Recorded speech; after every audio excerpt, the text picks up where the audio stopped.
Hi everyone, I'm Matt from Pure Pet Food. We make a range of natural, air-dried and freeze-dried dog and cat foods. And today we're going to be filming our health video series. And we've got Andy the vet coming in to talk about all things to do with oral health.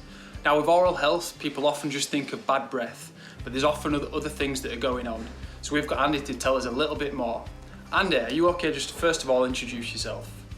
Hello, I'm Andy. I'm a small animal vet. I've been in general practice for the last 10 years. So thanks for coming on today, Andy.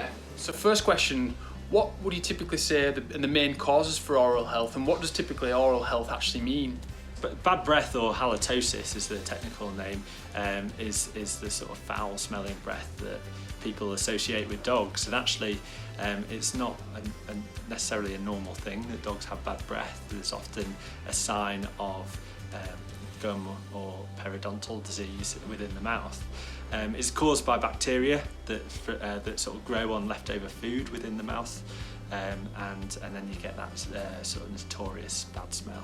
What are the key things you would advise to make sure that we can avoid or prevent bad breath? So as with humans, the best way and the gold standard way of trying to prevent bad breath, and really what we're trying to do is prevent that underlying condition of sort of gingivitis, is to brush your dog's teeth.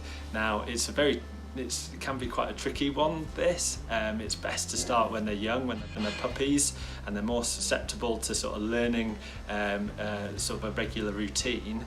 But basically brushing, the mechanical action of brushing the teeth will remove any plaque from the tooth surface, and along with it prevent the bacteria from growing and that foul smell occurring. And how long typically would you recommend to brush to make sure that we keep bad breath at bay?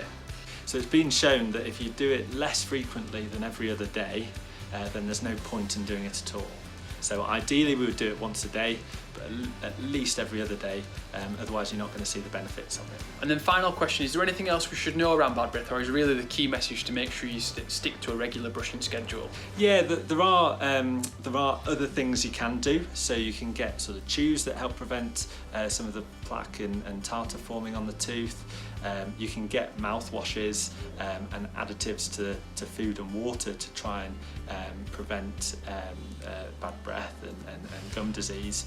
But the best way is brushing, and I would, whenever I recommend brushing, I always say to owners to start slowly, start at the front of the mouth, get the dog used to the brush before then moving further back, which they tend to tolerate less.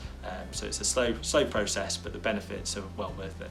So thank you very much for joining us today, Andy, and thank you for your time. And thank you everyone else for watching. If you've got any further questions, simply comment in the comment section below and one of the team will be back in touch to help.